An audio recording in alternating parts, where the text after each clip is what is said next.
Henry David Thoreau was not just a writer who retreated to the edge of a lake to admire trees, record the movement of the water, and write about birdsong. He was, above all, a silent insurgent against an invisible machine that, even in his time, was beginning to crush souls in the name of efficiency, productivity, and profit.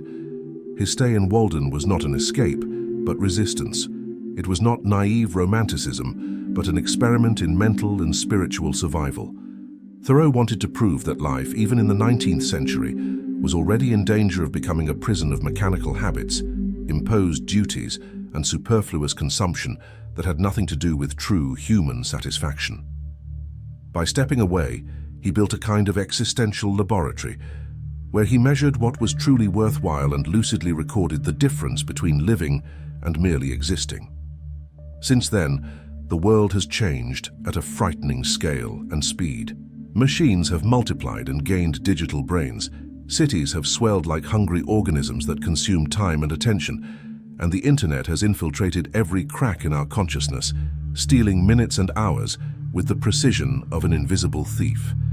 However, the essence of the disease that Thoreau diagnosed has not disappeared. It has merely changed its clothes, becoming more sophisticated, more polished, and above all, infinitely more addictive. What was once the appeal of new fashions and social engagements is now the constant seduction of notifications, endless feeds, and the culture of now. Living like Thoreau in the 21st century is almost a revolutionary act. It means slowing down when everything around you demands haste. It means protecting silence when the whole world is shouting. It means rebelling against the golden slavery of consumption, where people's value seems to be measured by the size of the screen they carry in their pocket or the logo printed on the clothes they wear. It means having the courage to step out of the endless line of those who run without knowing where they are going, and sit by your own lake, whether physical or metaphorical, to ask yourself what really matters. Thoreau shows us that true freedom does not come from achieving more, but from learning to need less. That the rarest luxury is the possession of one's own time. That progress that does not improve the soul is just a well-packaged illusion. And that if we are not able to voluntarily slow down, life, like a driverless car, will continue to push us toward the edge of an abyss that we do not even realize is approaching. Perhaps then, living like Thoreau is not a whim of idealists, but the last lucid strategy to escape a world that confuses movement with meaning and speed with life. Slowing down, in essence, is an act of insurgency against the invisible code that dictates the cadence of modern life. It is not about walking more slowly like someone imitating a Zen turtle, nor is it about waking up late just to prove that you are not in the race. Rather, it is about rewriting the metrics that govern your own existence. It is about questioning the silent dogma that says time is money, when in fact time is life. And wasting life in exchange for purposeless money is the greatest of absurdities. The system around us, tuned like an extraction machine, is designed to convert every second of your time into profit for someone else. The boss, the brand, the platform, the algorithm. Your pocket, your attention, your mental energy, everything is harvested, refined, and resold back to you as a promise of happiness that never comes true. Work no longer ends at the end of the day. It seeps through the edges of the day, infiltrates your breakfast, follows you to the bathroom, and lurks on the bright screen of your cell phone. Notifications, like tiny grenades of anxiety, explode in the middle of your moments of rest. Leisure, which should be a refuge, has become a showcase to show others that you are living well, even if deep down you are just staging a tired happiness for an invisible audience. What would Thoreau do in the face of this machine that grinds down presence and sells distraction? He would turn it off. Not just his cell phone, but the mental noise that the system installs in you. That chronic hunger to want more, do more, show more. He would understand that true freedom is not in conquering all the things the world offers, but in having the courage to reject what does not serve your soul. Walden Pond today does not need to be a body of crystal clear water in the middle of a forest. It can be found in any space, physical or mental, where you have the audacity to say no to the compulsive current of the world and yes to your own presence. Slowing down is choosing to be fully present in the now. instead of being swept away by the tide of manufactured urgencies. It is valuing deep silence more than an endless feed of images. It is understanding that every no you say to the frenetic pace is actually a yes to your own time, your sanity, and your freedom. Perhaps deep down, living like Thoreau today is exactly that. Not running away from the world, but refusing to be shaped by it. If you want, I can now combine this expansion with the first one about Thoreau to form a more impactful, continuous text. This will create a cohesive piece that is already approaching 4,000 words. Would you like me to merge them? Living like Thoreau is more than adopting a rustic lifestyle or romanticizing country life. It is a conscious act of aligning every choice with what really matters. It is understanding that time is finite and that wasting it on automatic obligations is as serious as wasting one's life. Thoreau invites us to question what society calls progress and to distrust the pace that is imposed on us as normal. He would remind us that haste is not a sign of importance, but of disorientation, and that idleness, far from being laziness, is fertile ground where the deepest ideas germinate. When we treat every free minute as a gap to be filled with more tasks, we are only training our minds for servitude, and we call it productivity to make it seem noble. In practice, living intentionally is learning to say no with the same conviction with which we have become accustomed to saying yes. It is having the courage to be seen as lazy or unproductive by those who measure life only in terms of deliverables and results. It is making room in our schedule, even if it seems to beg to be filled. It is resisting the temptation to justify every moment of rest, as if we needed to prove that we deserve to breathe. It is realizing that often, excessive activity is not a sign of fulfillment but of escape. Escape from ourselves, from uncomfortable questions, from the silence that demands reflection. Looking at our home, our drawers, our commitments, and asking what really serves life is an exercise in brutal honesty. We discover that much of what we carry, both physically and mentally, does not serve us. It just keeps us busy enough not to question anything. And so the superfluous disguises itself as essential, and the essential is lost under the weight of accumulation. Thoreau did not preach misery, he preached choice, and choosing is today a radical act. We live surrounded by stimuli, obligations, and objects that vie for our attention like hungry predators. Every notification, every advertisement, every goal imposed by others is another chain on our freedom. Choosing what enters our lives and what leaves is a daily act of resistance. And this resistance is not free. It costs reputation, it costs status, it costs comfort.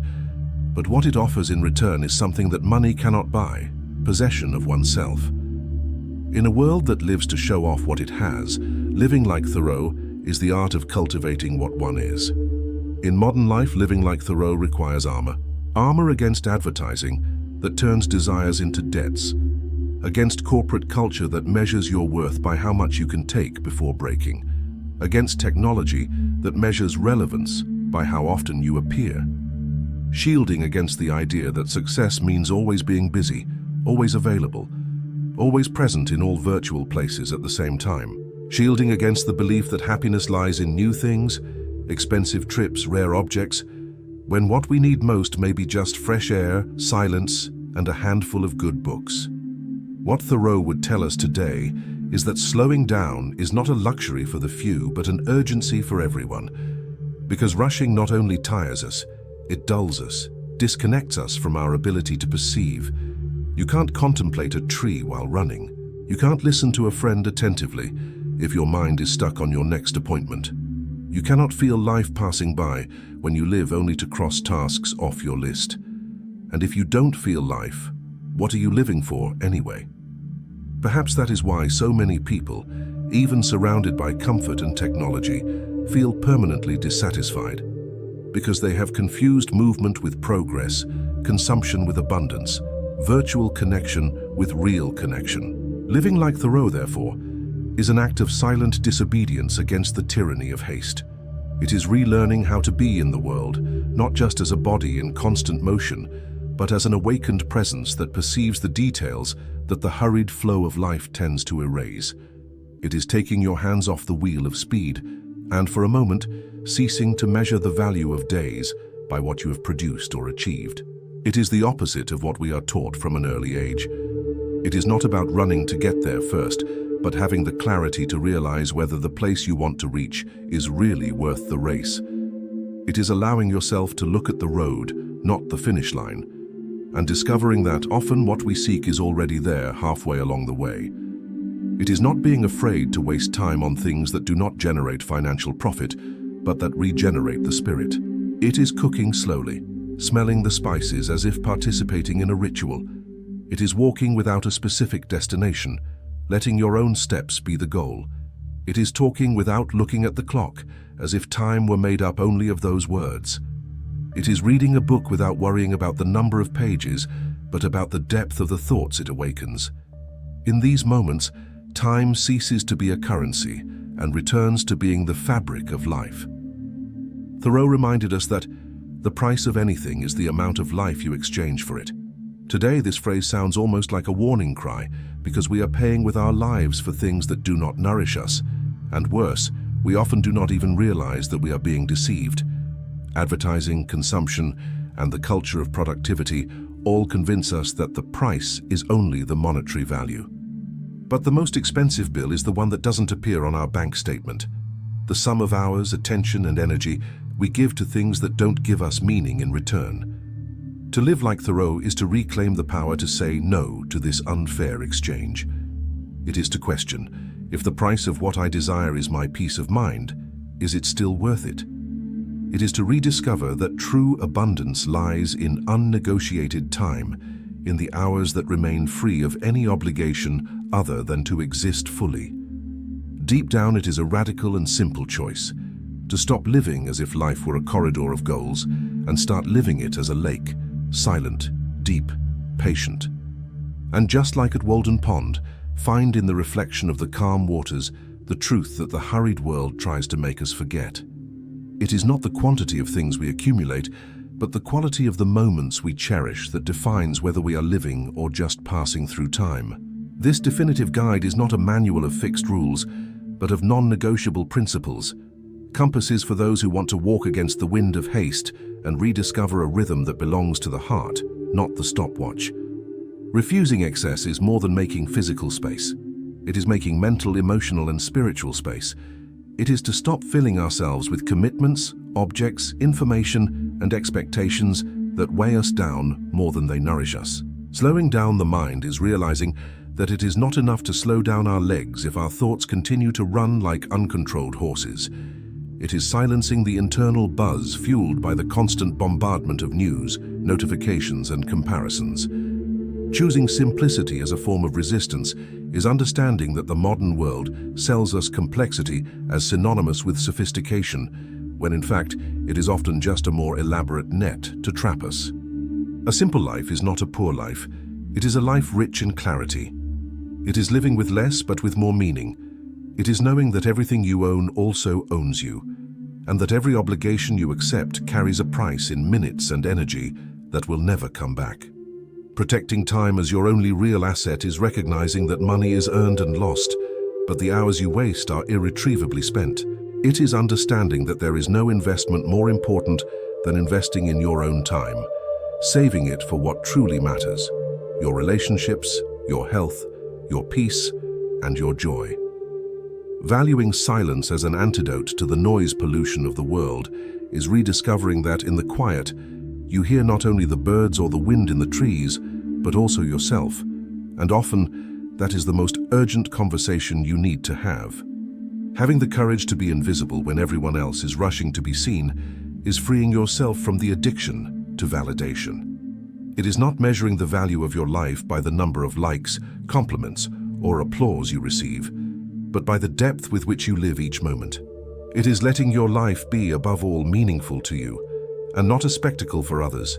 And above all, remember that living slowly is not living less, but the only way to live fully. It is exchanging quantity for quality, speed for presence, appearance for essence. It is refusing to rush through life to reach a destination that never arrives. It is realizing that when you slow down, the world around you does not stop, but your world, the one that matters finally begins to reveal itself.